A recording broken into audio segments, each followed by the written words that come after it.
Oh,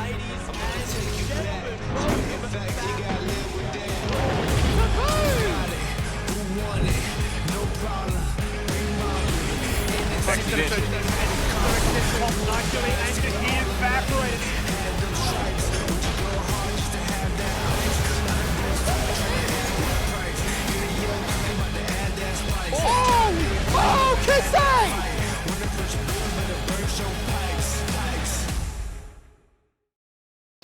I'm just loving these new intros with all the bars, all the players, you know, acting like they got lightsabers and chilling.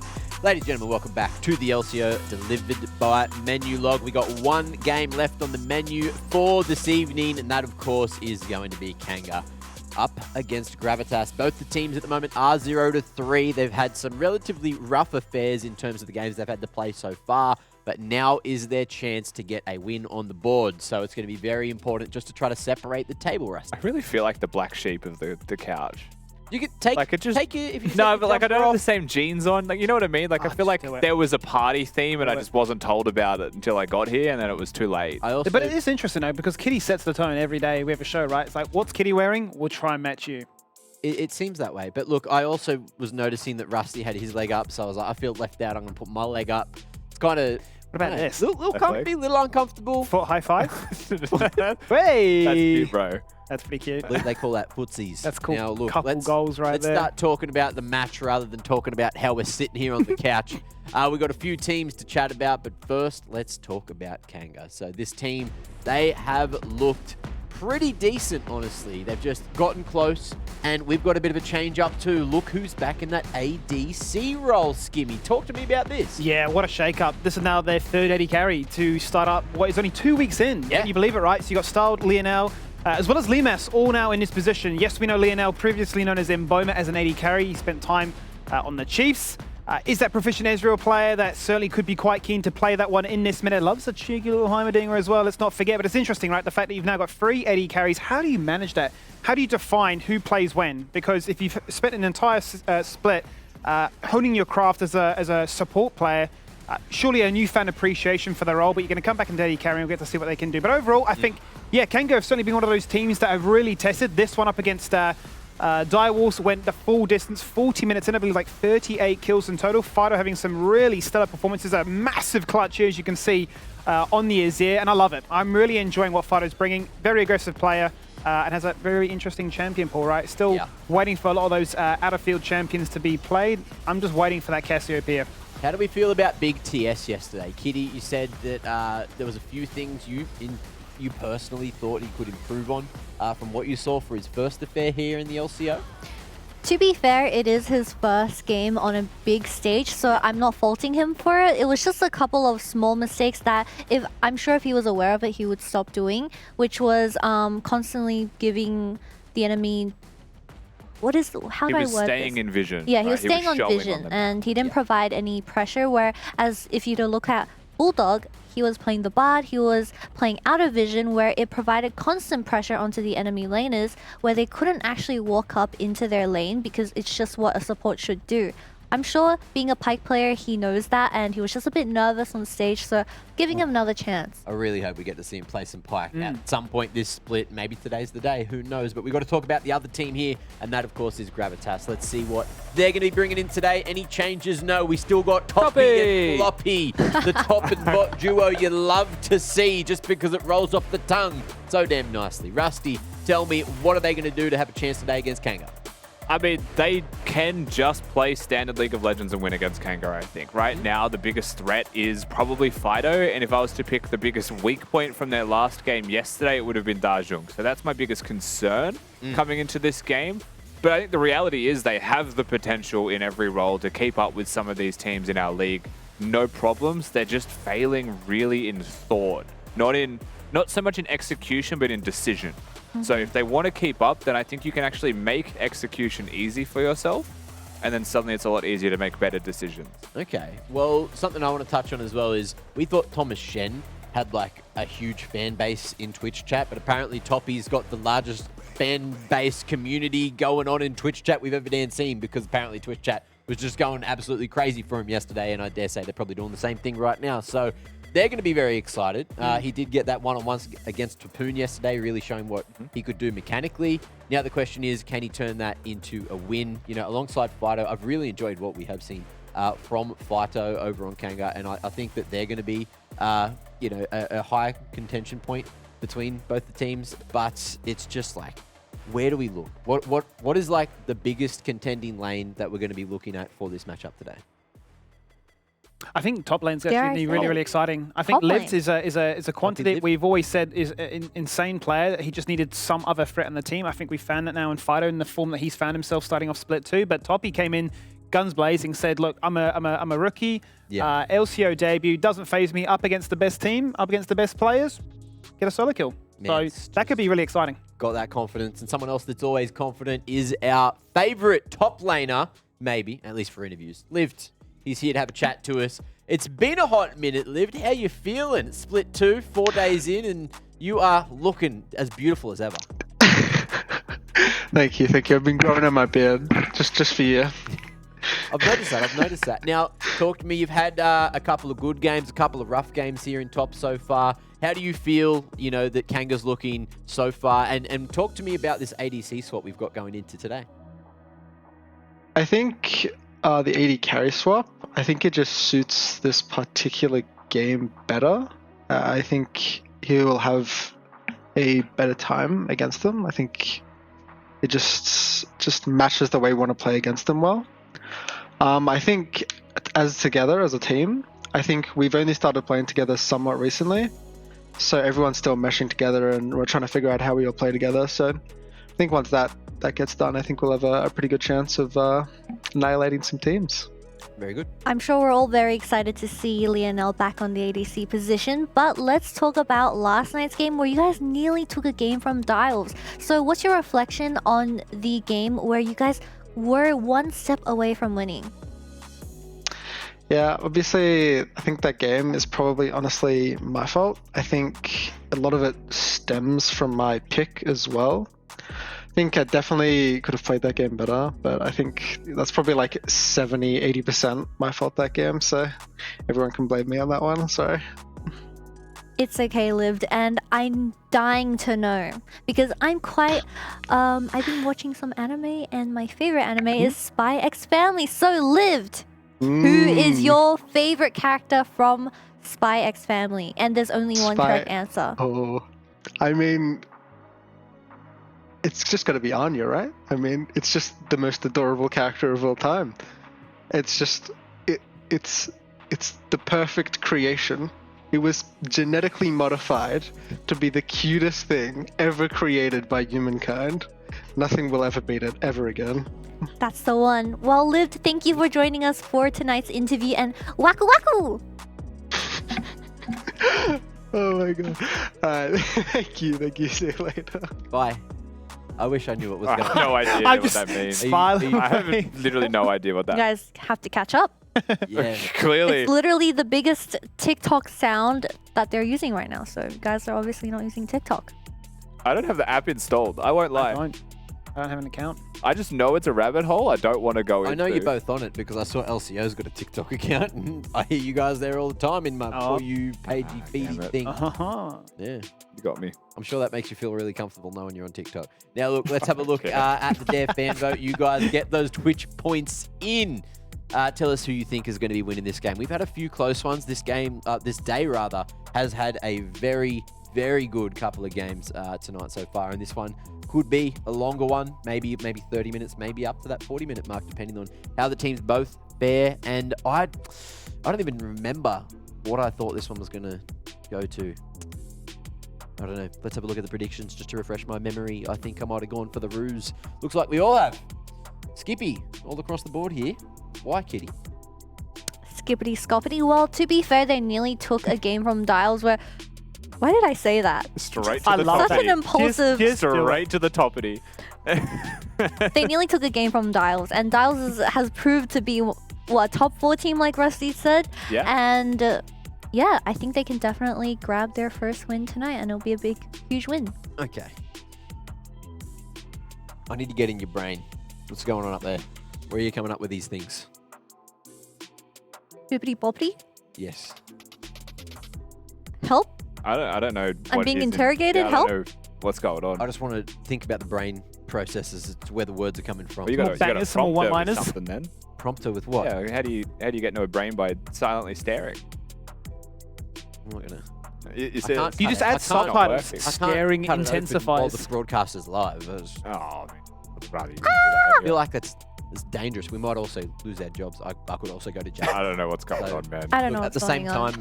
time, look, we've got to talk about the game. Production I don't is know like, either. go I next. think Twitch chat's probably yelling, speak about Toppy more. Why aren't you True. speaking about Toppy? So True, what do we true. think we're going to see from him today? Vladimir? That'd be good. maybe. Also, That would his be good. nah was good though, so was. I wouldn't be surprised to see that again. Like, Yeah. I think the reality is comfort for him is probably what you'll get from Toppy. And if you go Gwen first pick, Yeah? yeah, I think he might actually go for the Vladimir. Well, we can find out exactly what Toppy's going to be playing and what everyone else is going to be playing because Champ Select is ready for the fourth and final time tonight. Let's get into the game. It's time to close out week number 2 here in the LCO, and well, we had an absolute blast in this studio. Look, sometimes things get a little bit weird and wacky, but ultimately, we of get to confusion, see yeah. what happens here in the Rift. And once again, the tax has been paid. You're up against DaJeung. You have to ban Zoe. That's true. But of course, we've seen a Kalista and a Wukong ban this time around from Gravitas on the red side. Wukong, I'm glad we're seeing a ban finally today. It feels like Wukong's been running rampant on blue First side pick as a every time. first pick every time, yeah. So the game has changed. Gravitas now looking for their third ban. I do think a lot of champions are still up here, right? So the Gwen, the Gangplank, the Senna, etc., still going to be there. Lucian ban does start to limit just a little bit the list of champions. What would Kanga go for as a first pick is definitely a big question with the Wukong gone. I seem to be liking Azir lately, but I don't think that's a first pickable champion. Definitely wouldn't Is think it so. just a Viego? A form of comfort for Foreigner. Wukong was that pick, so Viego would seem to be the next best. I think it's really just because there isn't like a better option, which there has to be, right? Like Gangplank exists. Like I still think the Gangplank might be the best option. Especially when you know Toppy wants to play things like the Nah. You could just have a free lane, but we don't know exactly what Lived wants to comfortably play yet for himself either. And knowing that Lionel's now going back into the ADC position, do we just get Ez Karma 2-3? We just have a cheeky pog at the fact that Why not? Lionel's back to his one ADC that he always picked. Why not? Never mind. It's been stolen. They know. Piglet knows. Piglet's a pretty good Ezreal as well, let's not forget. He's not on my approved list of Ezreal players. Oh, yet, he's not? though. Okay. No, he's no Dante. Okay, is this the interview? Yeah. Trial process for every Ezreal. We'll see how he does. It's a high standard, and I still think that Ezreal works, right? Karma makes Ezreal better, so it is a good duo. But you still have to be a very good Ezreal if you want to be successful when it comes to team fights. So Piglet got some big shoes to fill. Now Kanga, what will the response be? Cheeky sin, should be fun. Yeah, Why not? it's about all it'd be. Get the Lehen special, play it in bot lane. Yeah, it was into a Yuumi. Yeah, it It's was. Not a UV. Yeah, you're not wrong. Thanks, Lulu. Makes a lot of sense if that's the path they want to take. Jinx can also be flexible with other champions if you want to, There it is. and that is one of the potential champions. Tieng Sii does play the Nautilus. It's his favorite champion, actually. Well, it's a hook champion, right?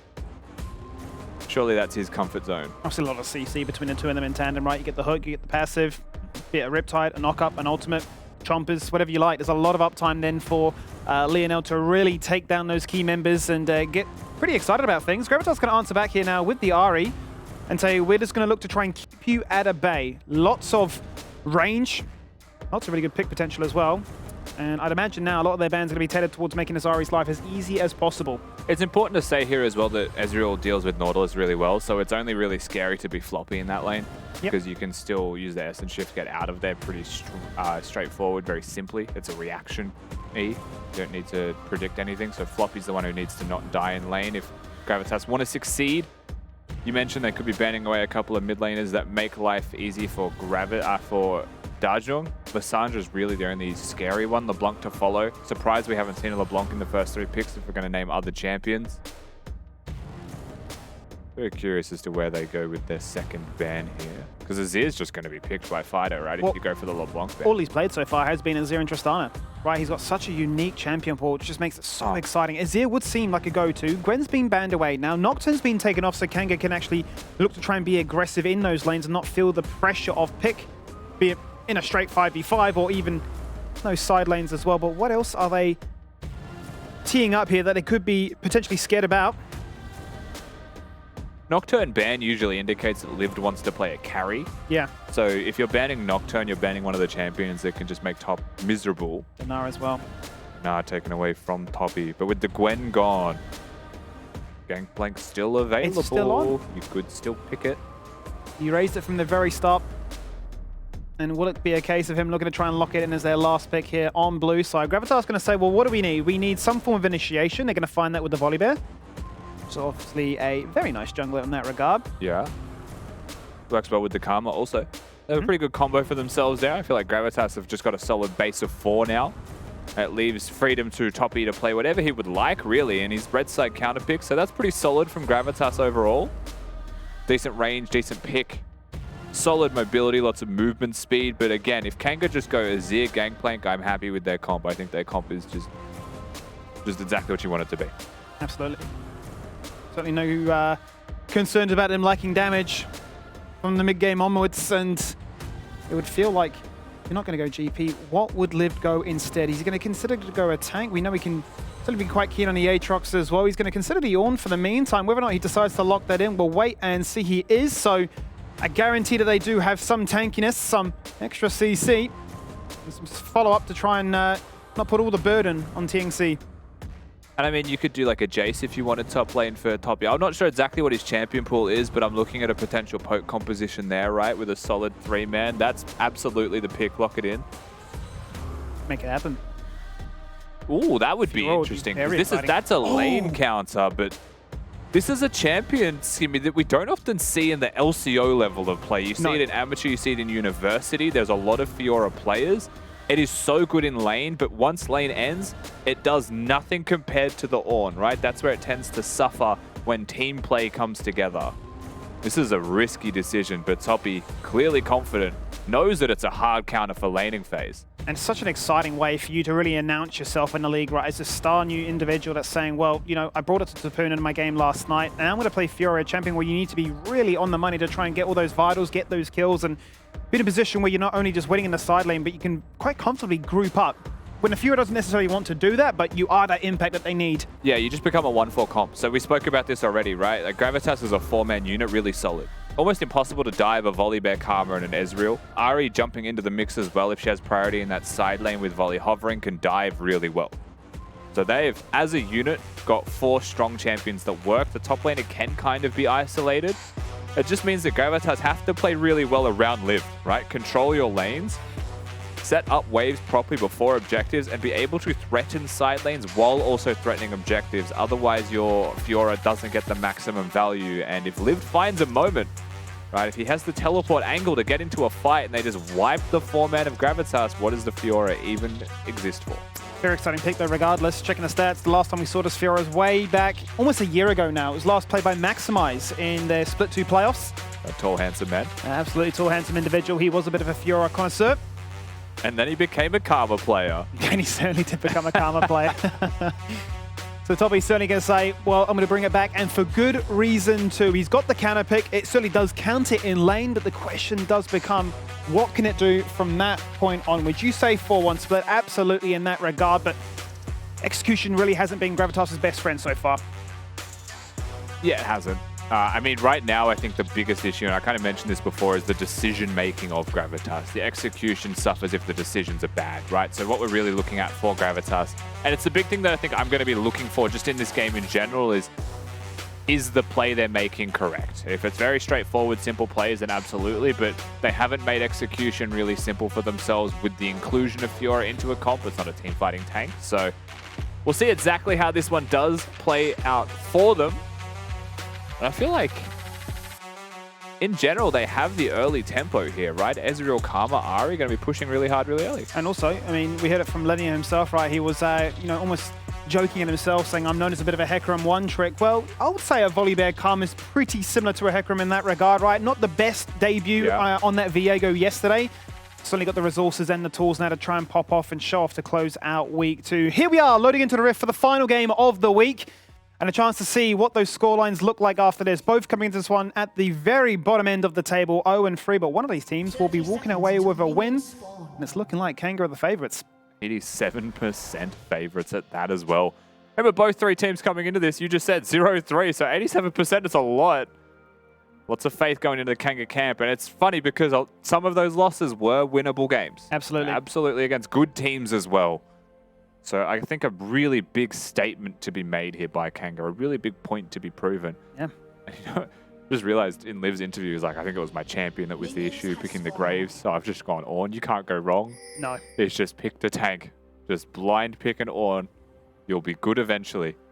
Maybe he's kicking himself, right? We saw that one moment in the jungle where all those members were super low, and he had a potential 1v4 in this very position as the Graves, right? It just didn't blossom in that way. But Ornn will certainly give you the resources to be tanky and certainly pump out damage as well. So I'm excited to see what they can do in this game. Banking your Fiora leash. I feel like you want the Fiora to start in lane to harass. Fiora is also one of the best level 1 champions in the game, so you often attribute her to scaling damage for sure, but level 1 vital proccing so easy to do on low cooldown. You would love to see Fiora starting in the lane to harass a little bit, get a health lead. I think actually forcing a leash there is a little bit grief, but I'm not a top laner and I don't particularly care. Very, very close was Tieng Sii from landing that hook, especially before the shift away is available here for Piglet. I would have had a point to say, well, you know, he's having to pay the tax of being the newest member to the team, but it's still Llenia, so they both joined at the same time. No, so that point, it's null and void. It's more like a breakdown of how people communicate. If jungler says, can you leash? And Toppy's just really nice because he's just joined the team and says, absolutely, Mr. Llenia, I can leash for you. Giga Chad top laner says, absolutely not, are you kidding me? Have you seen my champion? But like, again, if level 1 is a strong point for a Fiora, even in this matchup, is a strong point, why is he down 6 CS with no control or priority of the lane? Why is he currently losing? Ooh. Testing one another are both of these two bruises as they look to try and showcase what they can do with CC and CC denial at the same time as well. It's going to be exciting. I suppose we talk about bot lane, right? There has been a big absence of these Nautilus picks, but certainly the Ezreal is well equipped to try and juke it. He's always going to be aiming primarily for this Karma though. Tieng Sii is kind of showing me a bit of indecision here, it feels like. I'm not sure if he wants to hit these hooks. The way he's posturing is like, I'm just going to throw it. If I max range it, that's awesome. Early in this laning phase, I do think you want to try and be hyper-aggressive, force a flash trade potentially with Floppy. That's probably your best goal here. If you can get an Ignite off before the heal is used in an all-in trade, then you absolutely have the potential to, you know, have Hex Flash as a big point of advantage. You also have Foreigner, who's pathing towards bot side, sweep already used just for laning phase, or just for the lane itself. So he's going to be spotted. They're playing so passively. And if you're playing passively, it does always kind of ring true that I would rather have an Enchanter than an engaged support. The Enchanter scales for free then. Push control obviously so important as well to make sure that you've got that kill pressure, to make sure that the likes of Karma and Ezreal can't just freely hit you from afar. They feel very comfortable in the position they find themselves with. Llenia going to go for the top grab. Oh my god, Liv is holding a freeze. Floppy's hook. There it is, this time the hook does land. The vision is still there for them. He's in a whole host of trouble. I think Floppy's just dead. He's gone for the summon heal. The shield is there. The flash from Foreigner. The kill has been secured. Forget about the soul. That's a great first blood. And that's what you're after, right? The wave was in a position where I'm not sure Gravitas really needed to be that far forward. You know, you've seen the Viego on the bottom side of the map, presumably going to his Krog camp, so for the next 30 seconds you want to be safe, but Gravitas, unfortunately for them, they cop the hook. Tieng Sii doesn't miss when he wants to hit it, and it's an easy first blood. Into the hands of Viego, you wouldn't be too upset about that one either. Of course, while Lionel might want that one. Business as usual, pretty happy overall so far. Kanga enjoying the map right now. Certainly what you want though, if you want to get this Viego online as quickly as possible. We have seen some very negative damage Viegos today. So back to base, pick up a Sheen, continue your assault elsewhere on the map and we're trading. I'm just so sad watching top. I really am. Toppy has been pushed out of lane by the Ornn already. Outstays in lane as well, of course, by having the biscuits. And at 30 CS, your recall is not exactly optimal. You'd like to get a full team out if possible. Maybe even a van set, but I don't know if you wanted to have sustain in lane. I don't play Fiora. That wave play is very, very handy, no doubt about it. Doesn't find a a bit of story of success here in the mid lane either for Gravitas right now, which trades really are working across the board for Gravitas, rather Kanga, I should say. Back to lane they go in the bot lane. And now with no flash and no heal for this Karma, clearly another place for them to try and target. Instantly pushing as fast as possible down there is the bottom lane of Kanga, fresh onto the map. You'll see them now deploy towards the Drake. Foreigner being hovered by Tieng Sii means that DaJeung can't be hyper-aggressive here. Gravitas, it does feel like are showing some intent to contest this. Kanga stuck in the pit right now.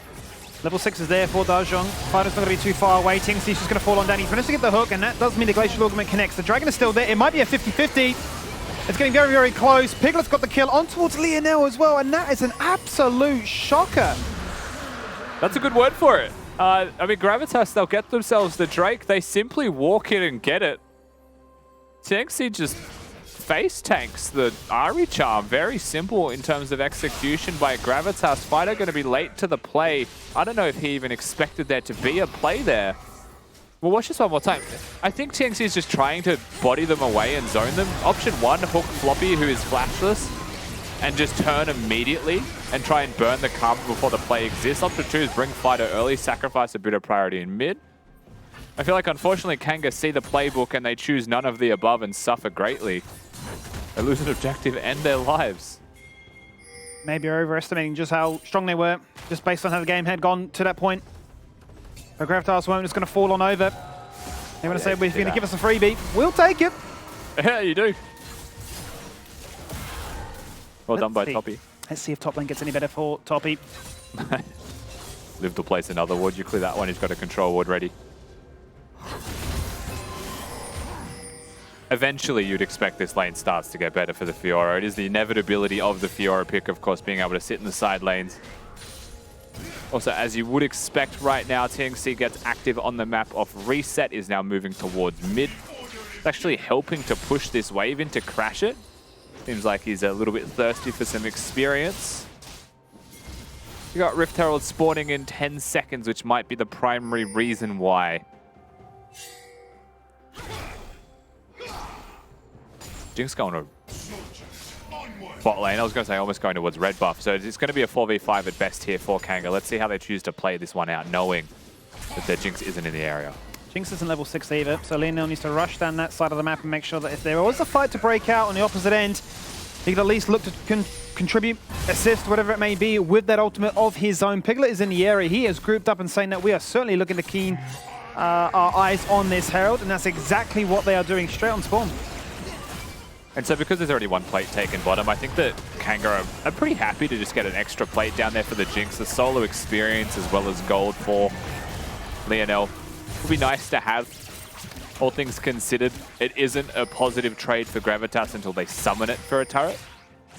Things kind of continue onwards, and Ahri actually going to respond down here in bottom lane. Perhaps stop another plate from dropping, which is nice. Yeah. But you have to be careful of being dove, because you know this is an Ahri by herself now. I feel like there was a real risk. There's a major wraparound in the bot side of the map. That's a beautiful combo from Liv. He just does not miss. Okay, Liv. Perfection. Okay, yeah. Clean combo. Hits the E before the riposte was usable. I'm not sure if it was on cooldown or not, but Toppy, once he was locked in with that first knock-up, was just stuck and dead to rights. That's a roughie. That is an Ornn still winning the lane, which just hurts my soul. Looks to me as if Liv is just showcasing his experience, having played at this level for a few years now.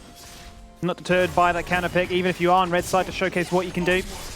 You can be eager, and also we know what the Fiora can do later on into this one, but he's not going to fall victim to it anytime soon in this laning phase. The WMAX Ornn actually does have a lot of threat in terms of damage that he can put out into bruiser champions that are melee. You can see it's now 5 points W, 2 points Q, so there's a lot of actual harass that comes out, and you don't have sustain as the Fiora unless you're hitting Liv. So there is worlds. I'm not saying this is like a 100-0 matchup in Toppy's favor on Fiora, but the sheer value that comes from riposte as well as the level 1 health threat that you can get when trading aggressively tends to be overwhelming. That didn't happen because he leashed. It's hurt your soul pretty bad. Yeah, there is emotional damage. Well, we'll see if you can recover, much like he can. Regardless, the rest of Gravitas are going to do what they can to get themselves primed and ready to go for the second coming off this dragon. They got the first, so potentially a soul point for them to work towards. It's going to be a Cloud Drake, so thankfully no soul point in that regard. Now, are they going to drive by mid lane now? Buying time. Floppy is there to buff up Llenia to make this Volibear really hammer home onto Fighto, but obviously Azir with a flash, with his abilities, very, very nimble. Volibear also stops the turret from attacking, and also they have the Herald to summon. So if that does work, we're going again top. Livid misses this time. No rest. The challenge has been laid here by Toppy, looking for all the Vitos. He's hit one, looking for a second. There it is. But he is not doing as much as he is receiving. It is just losing. Lived is running away with this matchup 1v1. Fighto surviving mid any kind of pressure as well. We didn't mention this, but there was one ward that spotted them. Herald summoned basically to secure the Drake is what they're thinking. Will they get this in time, or will the contest still be there? Ahri showing on the wave bottom, Skimmy. There was a world where perhaps Kanga had a crack, but they're going to choose not to. No, not going to waste their time. Very close was Lionel. Doing a cheeky shenanigan we saw a lot of, especially last year, with the splash damage from the rocket to try and steal that 108. Floppy currently playing towards DaJeung, changes his mind, will go back to the middle lane. Foreigner on the top side of the map, pressuring with his support is a big point of difference here right now. Good vision for Gravitas to protect Toppy, but he's just outright losing the 1v1. Trouble. They've already baited out the shift. He's got the flash, he's got the exhaust. Oh, look, he's agonizingly close. I don't know if they really would have wanted to dive that, but regardless, they would have had a lot of damage if they could have found him. Yeah, just tantalizing there for Tieng Sii, but not able to find that one. The flash was available. I feel like there is a world where you get aggressive on the map, but you can't blame someone for having reservations when they're just really finding their competitive feat. Also really happy to scale. I haven't mentioned it too much yet, right? But compositionally, Kanga just so happy scaling. Longer this game goes, it's a Jinx, it's an Azir. They've got ornaments to come through as well from Liv. You can't ask for much more but time. No. And the fact that you're up in gold at 21 minutes, you're happy to pay the sacrifice of losing Drakes. Without a doubt. I mean, you could concede 3 Drakes. Pretty standard strategy here from teams that don't feel confident enough to fight. It could have been first Drake in their favor if that little mishap that occurred didn't. Sure. But now there is something there for Gravitas at the very least. Some tempo to push, right? Ezreal wants those 2 items. Get the Muramana as fast as possible. Alongside what is presumably the Essence Reaver based off his items. We'll see. Actually, here comes Llenia. He's very fast. He's got the chem tank. He's going to try and walk up to Liv, which is 3 levels ahead of him, and say, let's see what we can do with this one. But Liv is on the money and pre-buffers the dash away. Yeah, easy dash buffer. Don't even use the W to get through the stun. Just cover distance as much as possible. Give him a bit of a dance. Try to gank me again, boys. Thumbs up. See you, mate. And I think that's actually fair from him. That is a fair BM. The top lane is non-existent, right? Toppy's not contributing anything if that gank came through. It's a Volibear that's just looking top because he doesn't really have anything else to do besides hover mid. Sure. And it's definitely something that you'll see is you'll get impatient players, right? Young players, not someone that is completely adept to playing in competitive yet. Patience is hard to have. Yeah. You might make mistakes. You're prone to it. There were no camps topside. What else was he left to do? He said, well, let's just have a cheeky sniff into top lane and see what happens, see if we can try and force anything out of Liv, but... Look at his top camps now, Skimmy. Yeah. Up and ready to go. This time, Kanga are quite keen to try and steal that one away. They're going to go for the hook. It's been buffered away. Foreigner was quite keen to try and layer the CC 1 and 2. But Ezreal can literally just press E. Foreigner kind of missing his moment there, holding onto the W for as long as possible. Wants to steal away this red buff. Piglet knows full well that there's going to be a smite versus no smite, so he just can't hit the red. So it's most likely going to reset. And instead he's going to have to go back to mid lane from the pressure that Lionel exerted, clearing the entire wave. Camps disappear. Where is he going? Yeah, Llenia was too busy looking to try and assist DaJeung to give him the blue buff. Oh no. Tieng Sii has gone roaming on the wrong side of that river. I mean, logically, everyone knows where Foreigner is, right? So Gravitas with full confidence that it is just a roaming Nautilus, while the Viego plays to the top side of the map. So unfortunate stuff there from the support of Kanga. Little mistake gets punished very nicely by Gravitas, but the top turret gets taken basically solo. Lived is living his absolute best life, just cucumbers on the eyes, in his lane, flourishing, moisturized, unbothered. Leaning back. He's got the parasol out. He's got his drink. He certainly is living his best life. I mean, it's such a beautiful, you know, screenshot to see where your two super scaling champions are the most fed. Yeah, without a doubt. And of course, Lionel is a little bit behind in gold, but not by any means compared to the map. He's perfectly fine, has the Kraken Slayer done. Toppy going to have a look here. Is he game for this? Kind of long. I mean, you can block the dash, and you can riposte the ultimate. That's probably your only conditions. But in reality, as you're seeing, it's just not safe. This is just not safe. Need to go for it right now. He's laid down the challenge. The Emperor's Divide basically says nothing more is going to happen. And now I'm going to summon my own turret to say, this is my sandcastle. Fighto just going to disengage. Of course, the riposte wasn't there. Not going to be an all-in. Really just going to be an exchange of ultimates, but the turret drops. So Kanga still get what they're after. Game plan now, Drake, 15 seconds. Mythic's completed, Ornn out. Oh, kills on. That's a great hook. That's a beautiful depth charge. And the follow-up afterwards, Fiora gets exhausted, but that's not the focus right now because in comes Liv. It's a drive-by. And it's a kill going into the hands of that Azir. The turret's been shredded because that Herald's been summoned in mid for the second time in a row. That is the consolation prize, but that Herald will not guarantee the Drake because they've lost their jungler. Jinx gets excited, runs towards the rest of the team. Lived, poked down for sure. Ezreal, Ahri still looking for their moment. DaJeung does have flash and ultimate. Hook on. Can he go for a hero play right now? Liv clashing with the terrain, knocking up one. Floppy in trouble. Floppy very low. And Toppy going to steal away that Scuttle Crab. Whilst the Drake has been consumed. Spirit Rush by DaJeung. Looking to try and see whatever Kanga can do to try and thwart his attempts. But Toppy with the Gourd Drinker jumps in, got a little bit of sustain around two members. Not really in his comfort zone, but flashes forward for the kill and finds it. Nautilus dead again. And that will be the silver lining. Yeah, Nautilus dying for a Drake secure is definitely something you would say is worth for Kanga. They also did pick up Floppy on the back half from Fighto. Getting a nice little skill shot there. We'll see this one more time. You know, the most interesting thing here is that Tieng Sii is actually looking for a hook on DaJeung and misses. Because DaJeung just lists to the left and then it hits Floppy. It's just so tragic. Liv will come through. They'll hit the follow-up in combo. I believe it's just a Q forward here. More than enough damage from Fighto. Drake not going to be taken by Gravitas by any means, right? No smite left on the map. And then they just want to disengage, but they continue to go forward, just press the attack a little bit more here. And Piglet with full confidence. Fighto mid lane farming right now. There was no chance they really wanted to fight. And Fighto already thinks the fight's over, right? He's already saying, we fizzled out, we've got where we came in, we've disabled them from getting that early win con, but ultimately the rest of the team say, why is the Fiora jumping into us 1v4? We can win. Right? They pay the price. And Toppy gets himself into the game, but we can't forget what Azir is achieving. Farming up a Storm, 10 CS per minute, 2 kills. The only bounty in the game. We've seen Fighto do this time and time again. And they have. Loves a good farm, loves a good Azir at the moment as well. I feel like he really is the only Azir player presently. Yeah. Azir's so underrated in a lot of ways. I've always thought if you're an expert of Azir, then you can just make the champion work, but there aren't many of them left. I thought we'd see a lot more Llenia mid and maybe Azir be a response towards that, but not really played out that way. And Llenia being almost permabanned. He's teleporting to the right of the play. Yeah, he really wants that flank Kanga right now as Piglet is the focus down at 20%. He's forced to flash away, but Ornn follows him through and says, you can't hit that blast cone. I am now the Ezreal. Now I can look to show you what this DPS looks like. Out goes Llenia, who says, I'm a Volibear, now I'm going to crash on down, but he can't protect his mid laner. DaJeung is dead. Ornn takes out Toppy. 4 members are down, and they have not found a single kangaroo. And they're not going to be able to get really anything here. Gravitas just reeling, running away. Floppy barely surviving. Hook just missing. Kanga so happy. Kanga just so happy. They're just pushing waves, taking fights, teleporting in. They're at that point in the game now where Lived is unstoppably large.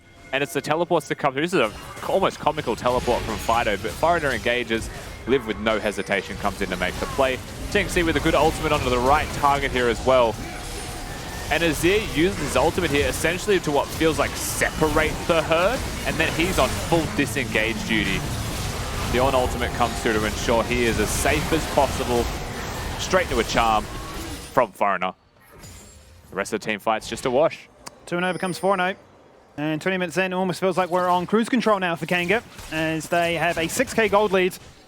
And as we bring up the Nersurf total gold graph, we once again check in and say, oh, hang on a minute, it's Azir and Ornn still in the driving seat.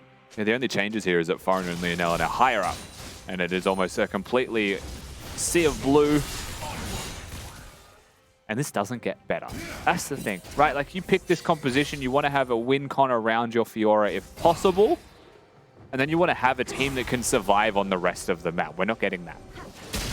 You're really hoping that this bot lane and the Ezreal and Karma would steer you into that mid game where Toppy says, all right, put enough pressure, put enough poke.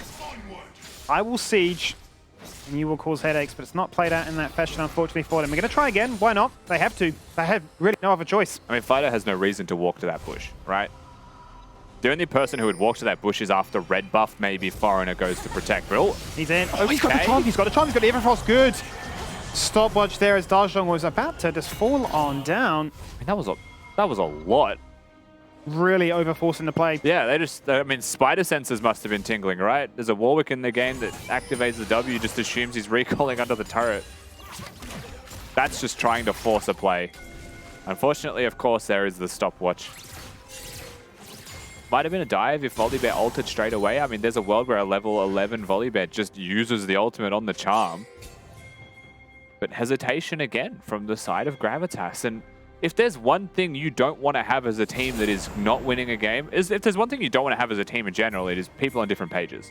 Miscommunication, not being on the same page, not knowing exactly what the intent is of your teammate is something that can lose the game by itself. It's always better to have 5 people make the wrong decision together than 2 people making a different decision. Yeah, which is an age-old call. Yeah. Absolutely. We've heard it time and time again. But there's something beautiful about the best teams, right? When there's no even need for a call to be made anymore. There's just that sixth sense, that ability to read and say, I know what you're going to do in this exact position. And no doubt we're still waiting for some of these teams to find themselves in that level of comfort. Regardless, Kanga will not mind. They're certainly very much in a comfortable position as they look to try and siege a second turret in the mid lane, whilst backing towards the Azir turret has been spawned. That means that Foreigner has all the time in the world to guarantee a second back-to-back Infernal Drake. And then Toppy says, all right, Fiora's about to start doing what Fiora does, and that's split push. This is the kind of thing, though, that you don't want to see from Kanga, because that's just an even trade, and an even trade with bounties is not favorable at all. So giving away that top outer turret while having lived mid when he has teleport feels incorrect. The even trade is something that is very advantageous for Gravitas. For Toppy in particular, he gets to open the map up a little bit more. Has gone for the Ravenous Hydra as well, so some more lifesteal to be seen from him as we do unfortunately go into a pause. Yeah, first pause actually. That's true. Right, it's been really impressive considering that Oceanic usually is known as the Pause League. It's not to be the case. So this is quite interesting. We'll wait to see what's happened here. We'll get an update from production in just a second, but for the meantime, I suppose game check. 23 minutes in. An even trade for the turret, maybe a sign of life.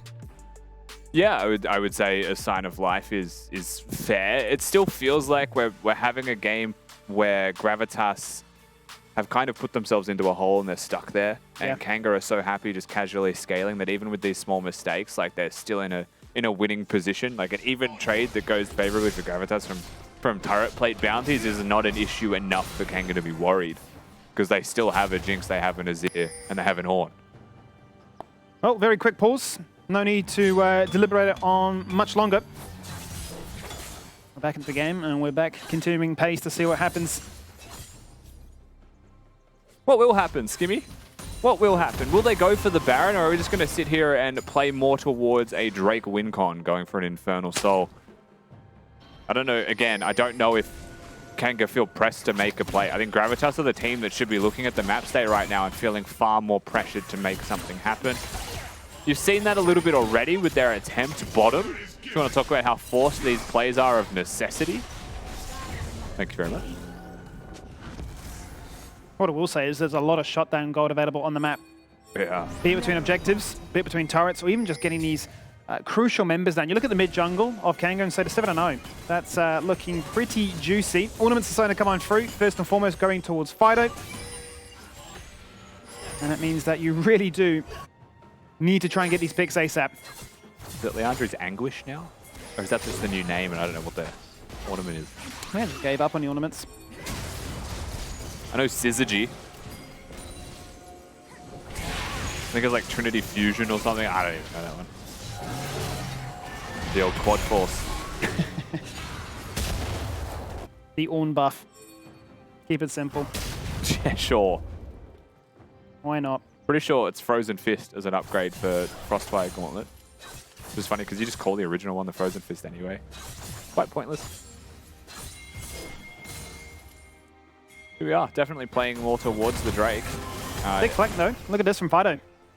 There's, well, if your win con really is all on this Fiora, then I'm going to look to try and upset the apple cart here. Fiora going to try and run away. Very low on mana, flashing out of the Call of the Forge goal, but R2 is going to be reposted away, and that's a great little disengage off. Now DaJeung realizes that I'm here to back you up, but I could actually be copping a fair bit of a beating too, and the play completely fizzles that. But that was nice from Toppy. Yeah, teleports into protect as DaJeung ends up ulting and getting himself out. It was a flash by Toppy as well as the ultimate, but Gravitas now going to look towards the other side of the map. They had some vision placed here earlier.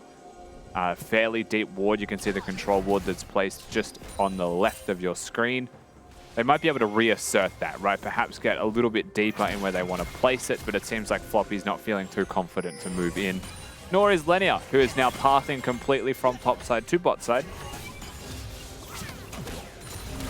No wards placed in the lane until right now as well, so that's most likely going to be swept by a Tieng Sii if he saw that one go down. Very easy stuff. And now they just get to play straight from here towards bot side river control. That place wards down themselves. They've got 3. They're fresh off resets. Pretty basic League of Legends from the team that is ahead. My question to you then becomes, would you say Gravitas are almost hoping that Kanga run towards the Baron as a means of a comeback mechanic? Because I feel like Kanga aren't under any real constraints to try and lose it in that regard. Yeah, I mean, they're basically set up on the map to want to play for the Baron. I don't know if they feel comfortable enough to contest the Drake yet. So, yeah, I think you do want Kanga to go towards the Baron. You want to try and catch them in a situation where Ornn isn't there from the get-go. So that's one way to do that. If Kanga choose to start Baron, though, I mean, something has to have happened for that to be the case. So I don't think Kanga look at the map and say, we need to force Baron. I think Gravitas look at the map and say, we need to force for the Drake, or we need to set up such good Baron control that someone has to face check. We need to get rid of Tieng Sii by having him face check, and then we look to force a play. You can turn, right? If they start hitting Baron, they have a pretty tanky Volibear, they could turn. Look for a pick with an Ahri charm. No doubt though. Point being, I suppose Gravitas are certainly hoping that Kanga can make one wrong misstep and open up the floor for them to suddenly claim an influx of gold that would quickly shrink that 27-minute gold lead. Yeah, 1 ace and an objective. Like, they just got another bounty. Helps bring it back to 4,000. 1 ace with it. The game's dead even. That was a teleport from Toppy. He was terrified. That wasn't a teleport for the Baron. That was a teleport away from the turret that he just took bottom. 3 Infernal Drakes here, though. My god, I do not want to verse a Jinx that has 4 Infernal Drakes and a Soul, nor an Azir. No. Not at all. Ornn 1v9s. He kills his allies with that. Maybe seeing some very big numbers on our screen when the next fight does break out. But for the meantime, Kanga go back to business. Continue to farm at 10 CS per minute. As it has been a very quiet game for the KDA of Lionel, sitting out 0, 1, and 6. But he's going to be the first one in the game to hit that 300 mark. I suppose that really has been a characteristic of Lionel's career as an AD carry, right? Sit to his side lanes, farm up a Storm. Not necessarily known for being the most aggressive in lane, but very keen to be a relevant factor when those team fights come about. Yeah, he just exists really, really efficiently. It tends to be the way that he's always played, hit those team fights, one big moment. That's all it takes for him to be happy. Definitely feels like a meta where I think Lionel is more comfortable than perhaps he has been in past years. So if we want to have the conversation about why perhaps Lionel over Limas, I do think that this comfort steps up as a big factor for him. Limas, we've known as the Draven player, right? That's kind of like his solo queue identity prior to being competitive. And I don't think that that lends itself too well to the current standard of meta. You know, teams like the Chiefs will still do it. And I'm sure Kanga could consider it, but I don't know if the rest of the team has that in them, right, to play around a Draven pick, because they don't have the Aladoric Arthur mindset in them. Not even taking player skill into account when I say that, right? I think Kanga's much more suited to the Lionel Ezreal Jinx.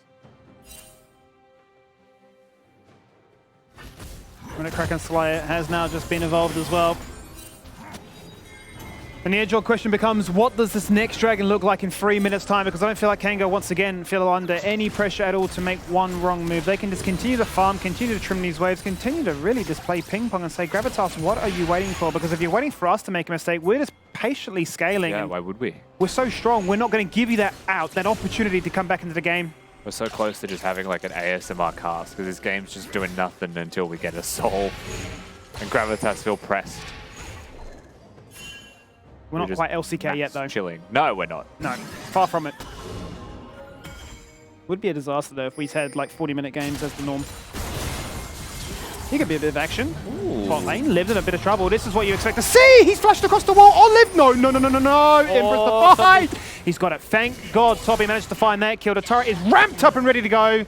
And it means an all-important shutdown goes to Fighto, who did come in. So he's now 5-0-1. Yeah, but he teleported bottom. They're going to hit Baron. They have honestly no Baron damage. This takes a very long time. Divine Sunder at Ezreal, not exactly peak Baron damage performance. Tieng Sii is here, ready to throw out the Nautilus hook to kick this off. 4v4, what does it look like? Tieng Sii jumps in full combo onto Piglet, and he's just dead. The Baron is going to be lost. DaJeung across the wall, hits the charm flash, and a dash and a run away. Oh, the soldiers and the zap. The Baron. It just wasn't enough to snipe him from afar. Fighto's going to steal your red buff, while Llenia and Floppy consider, get the Baron. What do we do? Llenia, you have the ult, you have the flash, you got the clutch factor. Make a massive play on your second game here. Tieng Sii won't let it happen. It's a battle between the two. He jumps in, he falls down, and the Baron has been secured by Kanga. And Kanga just show they're resolute, they're patient, they're calm. They'll do exactly what is required. And it's Toppy that is winning the 1v1. Gravitas on the rest of the map are suffering as a result of his success. And that feels so silly to say. But that's basically what we see here. There's no shot they do this. There's no shot Piglet and DaJeung line up for a Nautilus hook to get full comboed and die. How are two of them in the pit while the rest of the team's disengaging? There's just no way they're on the same page. Really messy.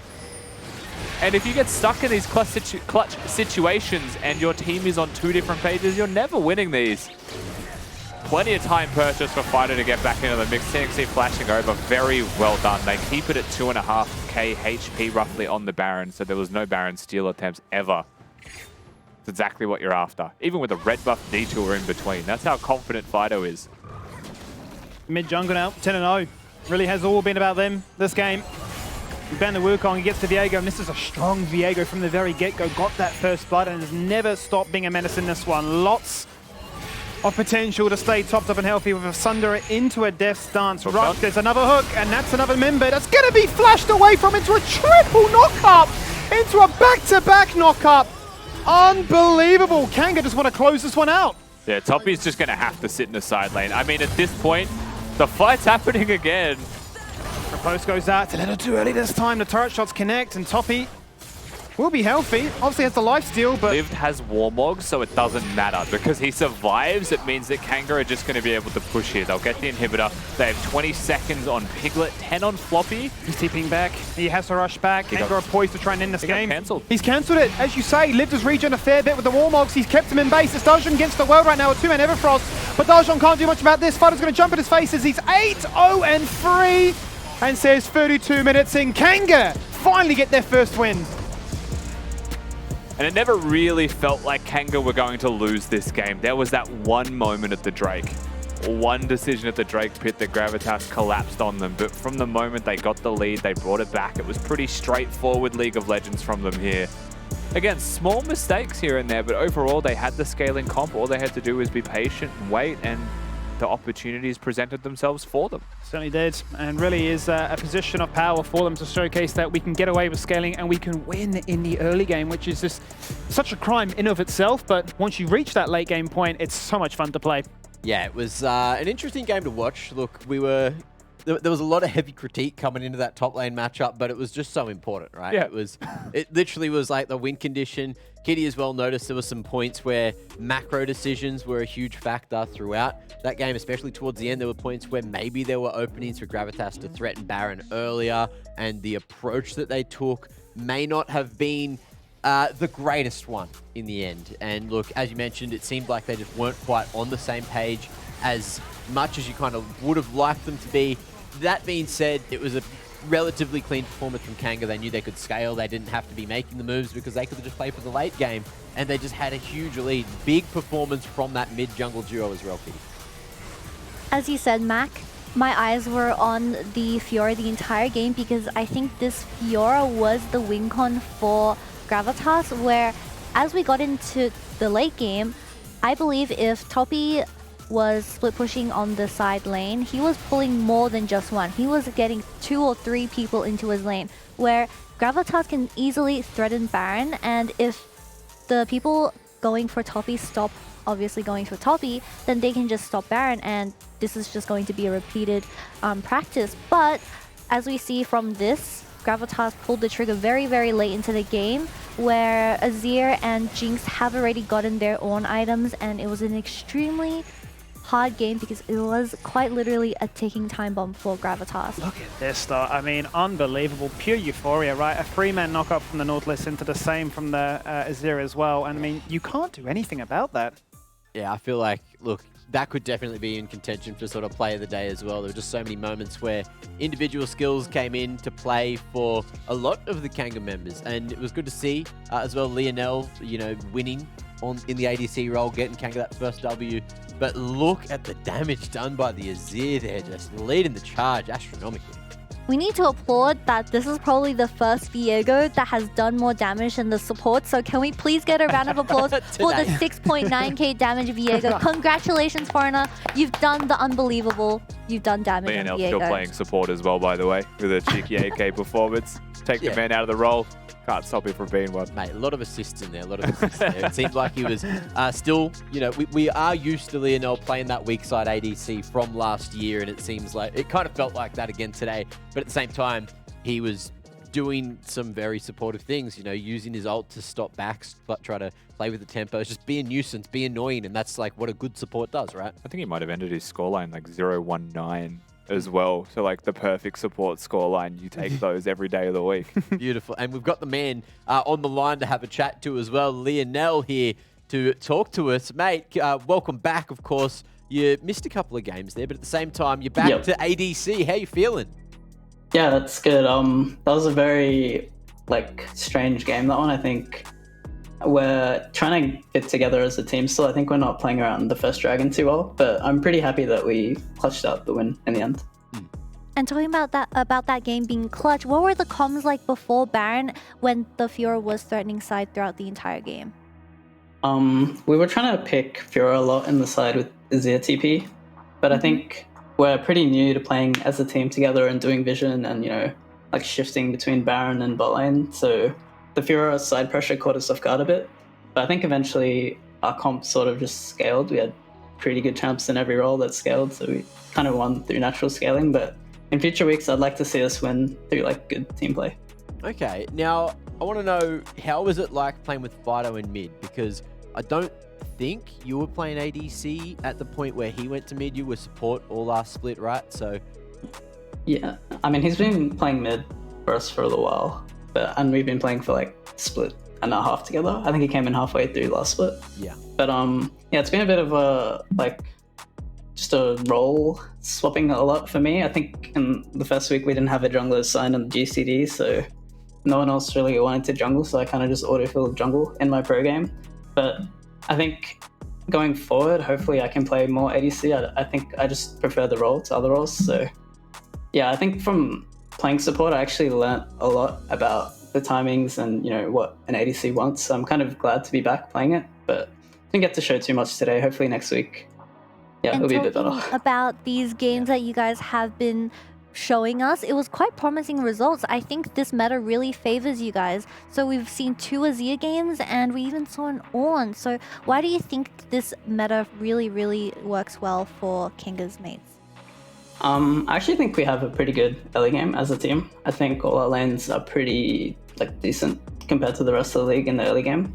So I think if we can start learning how to bridge that into mid-late, and, you know, if our drafts are a bit scaly as well, I think scaling's usually pretty good in OC. So if we can keep that going forward, I'm pretty confident that we'll make playoffs this split.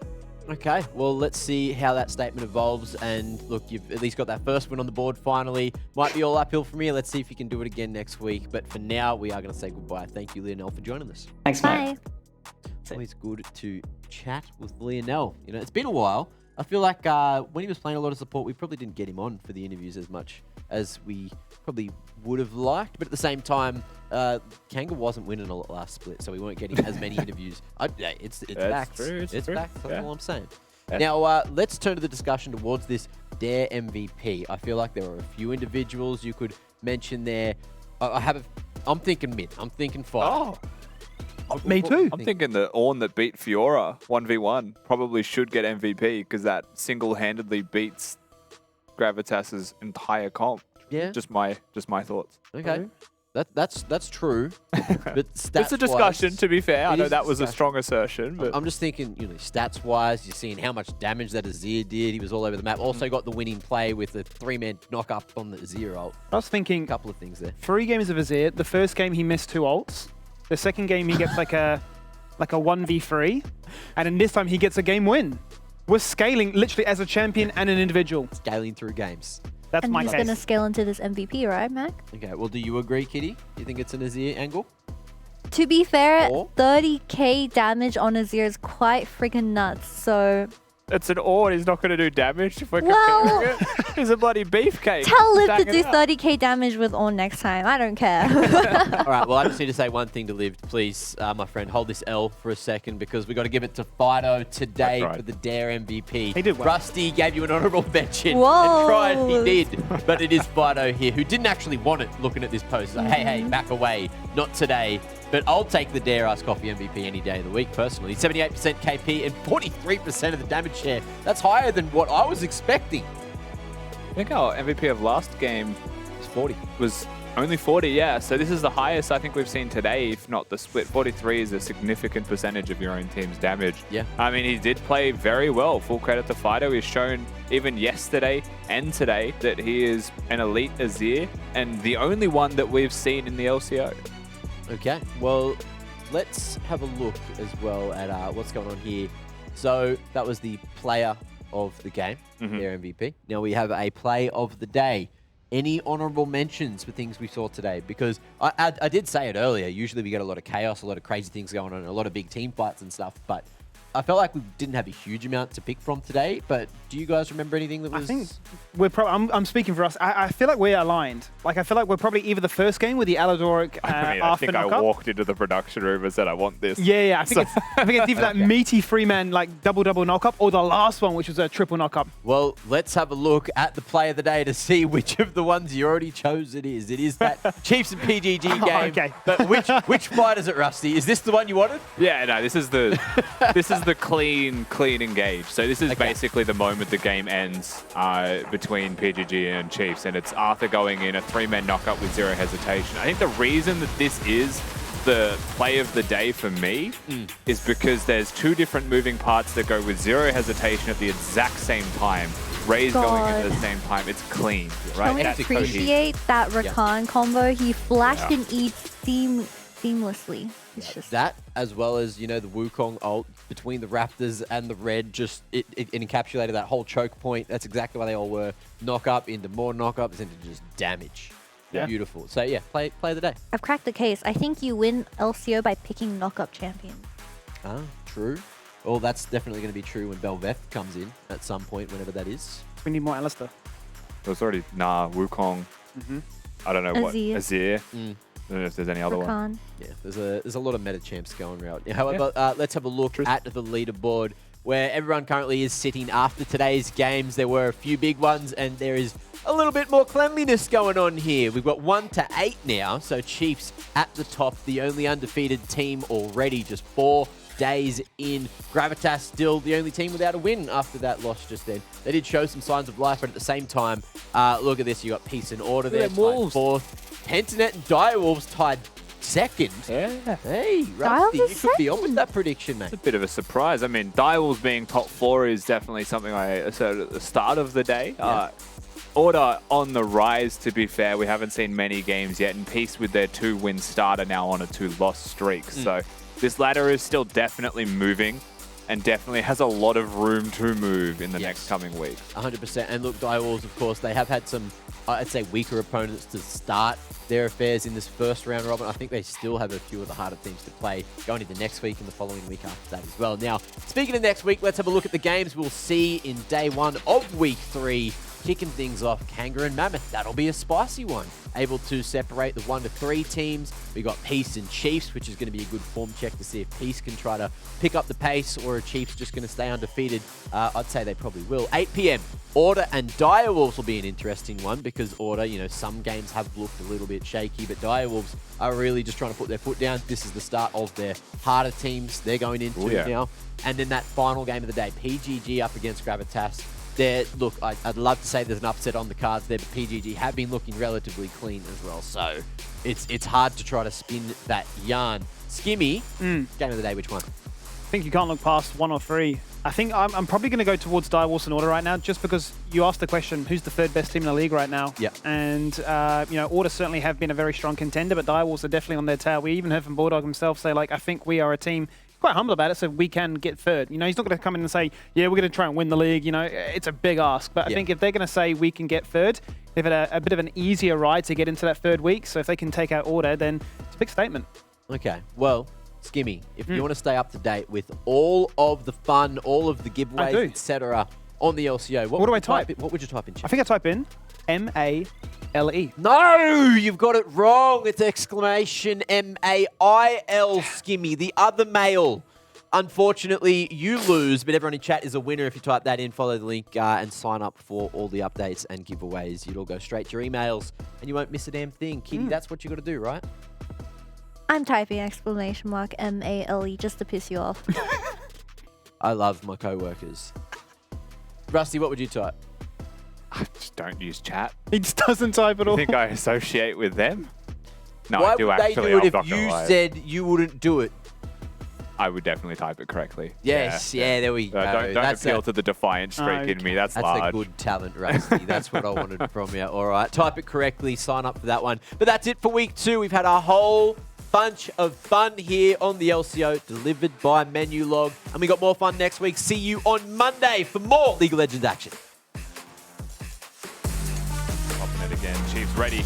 Looking for another massive 3-man cyclone. Rage jumps and straight away gets exhausted, doesn't even mind. He's going to hold their cleanse. That's how confident they were in their ability to output maximum DPS. 2 very easy pickings as the Pentanet bot lane have fallen on down. And just a nasty combo from the Chiefs. They make it look so easy. It's hard to even get excited with how clean they make that work. Seven Frost misses change, but still going to force the fight regardless. Hostile Taver connects. Only goes on to Dante, a few autos into his support player, but both have ascended as the Birdman and look to see who can get that kill. Huge start. He's received the empowerment, but he's fallen on down. Mayfarm can't get that reset. They've lost 3 already. They've lost 4. It's an ace. It's a flawless one, Rusty. He's going to take a very advanced position right into the enemy thick of things. He's got a stopwatch. He doesn't even need to burn it right now because he's found his target. The rest of the team has backed him up, and they are just wiping the floor with peace. That's a self-cast ult this time into Azonia's afterwards. He can't even cast it. He's CC'd forever. That's the first ace, and it's a perfect one at that. I mean, it's probably GG. Of potential to stay topped up and healthy with a Sunder into a death dance. Right, there's another hook, and that's another member that's going to be flashed away from into a triple knock-up, into a back-to-back knock-up. Unbelievable. Kanga just want to close. Hey, look, menu pong. Well, we'll do one together. Ready? Okay. 3, 2, 1. Ow! That was pretty good. Is that what you wanted? Cool. Yeah, good. can't wait for glad you two just didn't. Twitch chat's just like, I just figured you two were doing that in Oh, solidarity. so You were just helping. great.